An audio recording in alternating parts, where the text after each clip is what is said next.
So, hi everyone! Bago tayo mag-start ng video ni Dad, magpapakilala muna ako syempre. So, my name is Nicole Buan, anak ni Dan Buan. Syempre, makikita naman natin, photocopy ko siya. So, hindi naman talaga mapapagkait na anak niya ako. So, anyway, gumawa ako ng video, syempre, since 40 days niya.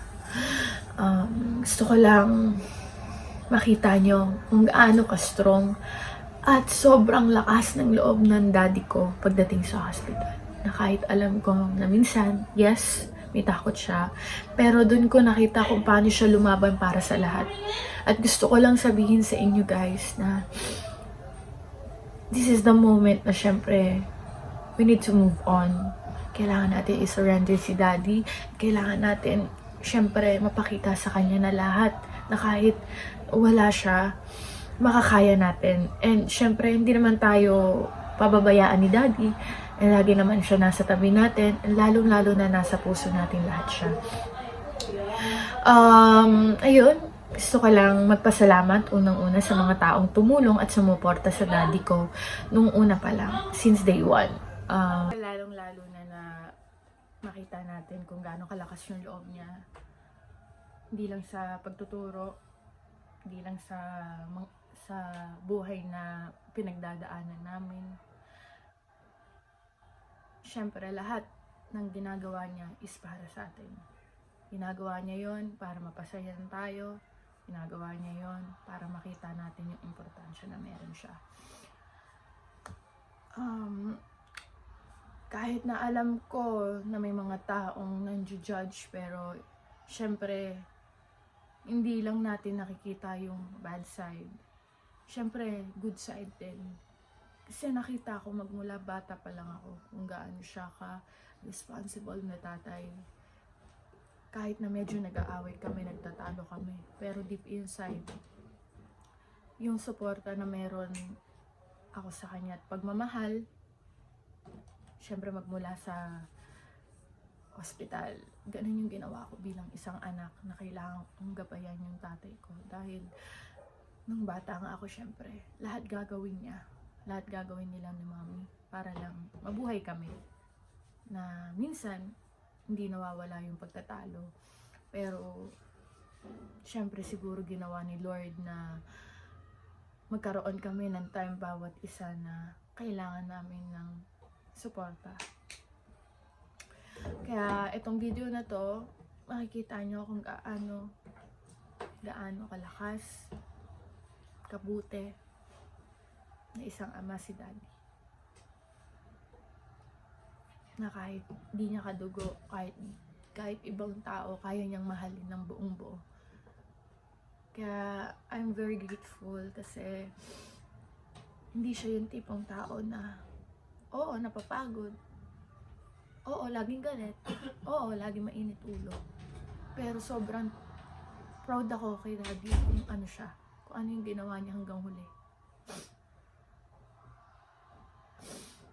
Kaya, nung time na hawak-hawak ko siya sa kamay, never akong nakaramdam ng bibitaw ako. Kasi alam kong kaya niya. Alam niyang kaya namin. Kaya itong video na to, i-dedicate ko kay daddy. Kasi gusto ko makita niyo lahat kung gaano kalakas ang loob ng daddy. Kung gaano niya nilaban lahat. Kahit sa uling sandali niya, nilaban niya tayo. Kaya unang-una magpapasalamat ako kay Tita Kat sa mga student niya. Na talagang never silang napagod. That time napagod din ako. Kita Kat, I'm very thankful kasi naging part ka namin. Naging part ka ng buhay ng daddy. Na kahit wala sa tabi niya yung iba niyang pamilya, pero kayo yung presensya niya, hindi yun sa kanya pinagkait. Kaya alam ko nakikita niya po yun. Nakikita po ni daddy kung gaano niyo po siya kamahal at gaano po natin siya pinaglalaban. Itong video na to, gagawin ko po para sa daddy. Para po malaman yun lahat kung gaano ka-strong ang daddy. I hope you like it, guys. Siguro, pag 40 days si daddy, makita niyo man lang kung gaano siya katapang bago siya pumunta ng langit. Ano?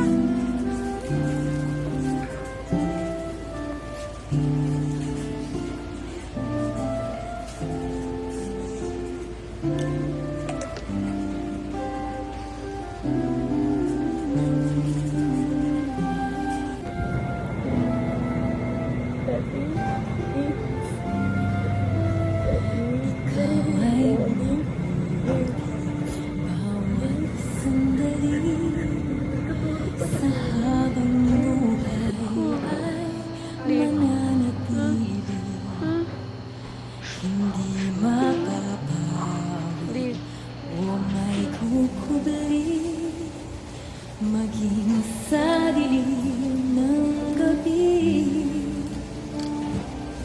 sandigang matibay ang iyong pangako, lakas at pag-asa ng aking puso.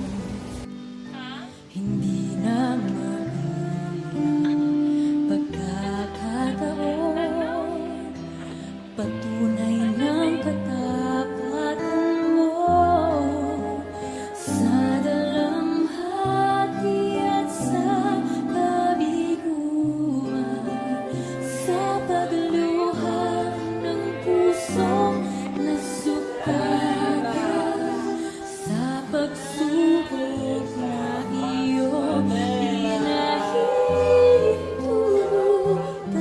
Salamat, Panginoon, sa katugunan sa aking dalangin, sa kalakasang sa'yo nanggagaling, sa pagtuturo at pagtutuwid mo sa akin.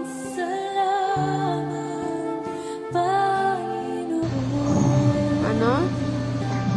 Oo. Di. Ha? Jesus is my Savior. Jesus is my Savior. Jesus is my healer. Jesus is my healer. Sandali sa habang buhay ay mananatili, hindi mapapawi Dati yan yung o asawa ay niyo. kukubli, Ha? maging sa dilim ng gabi, sandigang matibay ang iyong pangako, lakas at pag-asa ng aking puso.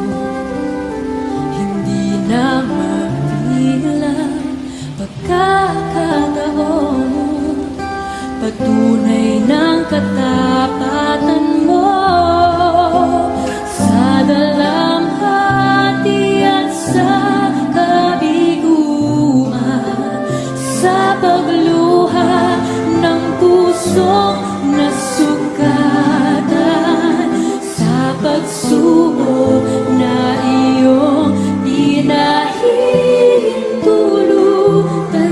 Salamat, Panginoon, sa katugunan sa aking dalangin, sa kalakasang sa'yo nanggagaling, sa pagtuturo at pagtutuwid mo sa akin. Salamat, Panginoon. Ikaw ay mabuti, ikaw ay tapat, sa'yo ang papuri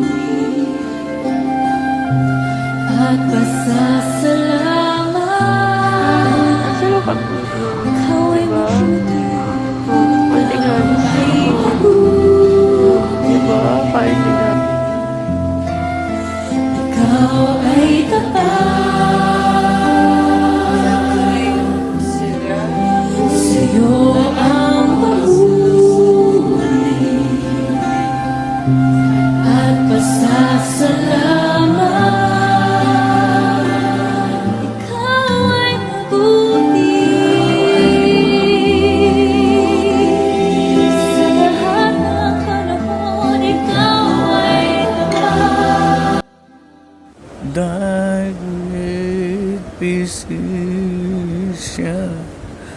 Oh, hallelujah. He is so good to me. Jesus, we enthrone you. We proclaim you are King, standing here in the midst of us. In Jesus' name, amen.